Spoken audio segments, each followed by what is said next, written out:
What are smart ways for travelers to plan their transport in New Zealand? In this video, you'll get insider tips about transport options such as using a rental car or a transfer driver, a train journey or a domestic flight.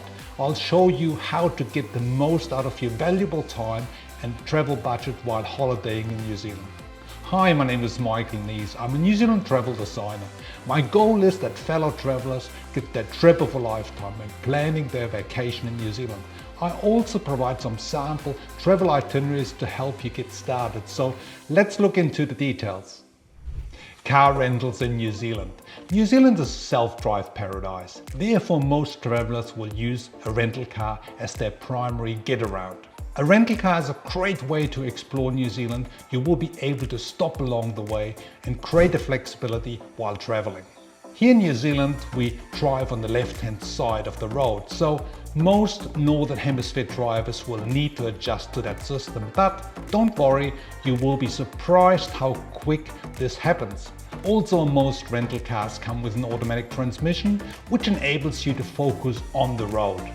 My recommendation is to avoid collecting a rental car after a long-haul flight. This can be dangerous due to jet lag when your attention may be not as sharp. Also, rental car pickup at airports can be costly because of additional charges. It's worth considering a local New Zealand rental car company such as Go Rentals or Red.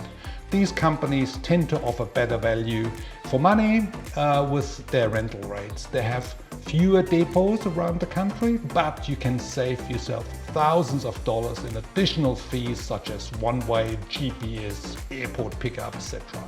The larger brands will charge for these. I'll put links in the subscription box for a couple of companies I recommend.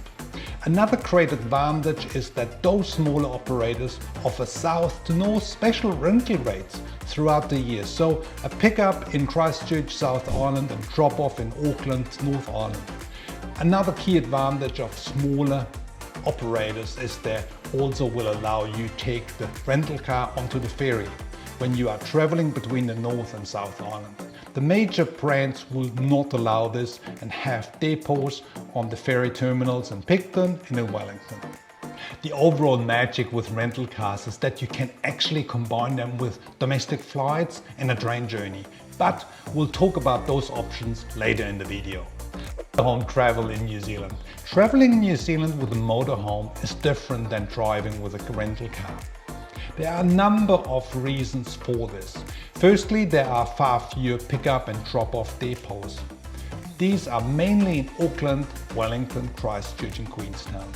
Secondly, for an overnight stay, it is recommended that travelers use a motor camp. However, this will add to the cost. Camp fees range between 30 to 40 New Zealand dollars per person per night. During the peak summer season, a motorhome with shower and toilet will cost you about $500 to $600 per day. Then there are the road user charges, additional gear such as picnic table and chairs. Now, this can all work out quite nicely for families with younger children, but for couples it might prove to be a more cost-effective way to travel by rental car and pay for quality accommodation. I have a separate video on accommodation options in New Zealand with a link at the end of this video. Travelers with a motorhome have more flexibility when it comes to making stops at great locations during the day. You can also carry your own food, you have a fridge on board and use kitchen facilities, but you will mainly meet other travelers like yourself. When traveling by rental car and accommodation places like bed and breakfast and lodges and cottages, you will definitely meet the locals. So it's good to be aware of that. For time-short travelers visiting the North and South Island by motorhome, you will be faced with longer driving hours. Also, because of limited depot locations, it might not be possible to break up the trip with a domestic flight. There are also minimum rental periods for each rental section. So at the end of the day, you need to choose very carefully between traveling with a motorhome and staying in campgrounds or driving with a rental car and using a variety of accommodation options. This will be a key travel decision when you start designing your itinerary. Train and ferry services. You need to be aware that there are limited train and ferry service available in New Zealand. There's only one key train journey in the North Island, that is the Northern Explorer. This train operates between Auckland and Wellington. The two trains operating in the South Island. These are the Coastal Pacific between Picton and Christchurch and the Transalpine between Christchurch and Greymouth. Trains in New Zealand generally run once per day. This is obviously much less than what Northern Hemisphere travellers are used to. For long distance travel, New Zealanders don't use trains at all, but take domestic flights. Train trips are generally designed for international holiday makers. So why not consider a train trip in the South Island? You can easily combine this with your rental car journey. Just drive your rental car between Christchurch and Greymouth and use the Transalpine train to finish the loop. You might enjoy taking a break from driving and just kick back to enjoy the passing scenery. The main ferry service is between the North and the South Island, Wellington and Picton. There are two key ferry companies with several departures daily. Cars and motorhomes can be taken on board, but during peak summer travel season, those spaces will need to be pre-booked far in advance. There are also ferry services between Auckland and Waiheke Island, which allow cars to be taken on board as well. It is worth mentioning that there is also a ferry between Bluff and Stewart Island, but this one does not allow vehicles to be taken on board. Personally, I'm not a great fan of ferries, as the passage can be rough with high sea swells and ferry breakdowns do occur. If you're short on time, you certainly don't want your holiday to be disrupted. Private driver guides. For travelers who don't want to self-drive around New Zealand, a transfer driver or driver guide as we call them can be a smart solution. This does not involve having this person drive you around every single day. In fact, with my travel itineraries, a driver can be arranged to take a guest from point A to B, where they will stay for 2 or 3 nights at one location. After that, I will arrange another transfer from B to C. This keeps the costs down and adds value to the overall travel experience. A private driver guide trip includes a certified vehicle, fuel charges, insurance, meals for the driver and any road user charges. This option can be more cost effective than you think. If you calculate the rental car cost, insurance, plus the valuable information you're actually getting from the local guide, this is worth considering. Domestic flights.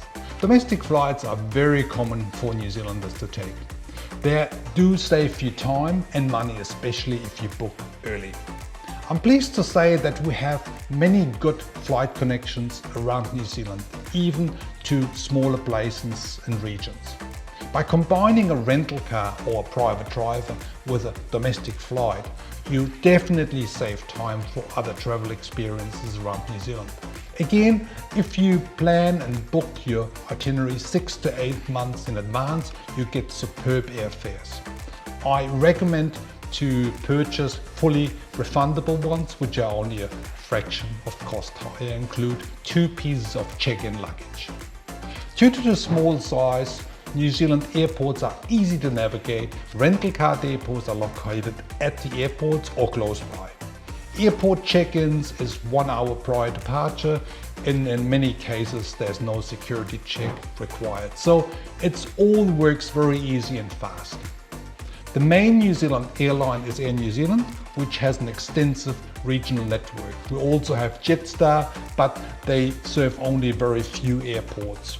Of course, there are other regional airlines such as Sounds Air, Great Barrier Air, Stewart Island Air, just to name a few. Biking and hiking. If you're really fit and love the outdoors, you may want to consider biking and hiking around New Zealand. It's certainly a great way to discover the country. I did it myself for many years when I was younger. However, you definitely need more time for this. I'm talking about at least 1 to 2 months in New Zealand. That way you will be able to cover both islands. And you'll be pleased to know that there are some excellent cycling books available. These guidebooks have detailed descriptions on routes, elevation, distances. They also give you supply options at your next stop along the way. See links in the description box below or some of the guides I can recommend. The Te Aroha Trail is a very famous long-haul hike in New Zealand. This trail covers the entire length of New Zealand. It can be all done in one segment, but if you want to do it all in one go, you need to have at least 4 to 6 months time. More details on the Te Aroha Trail in the description box as well.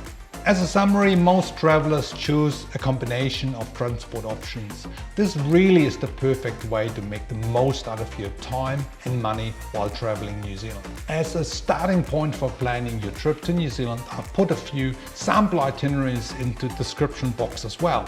Check out below.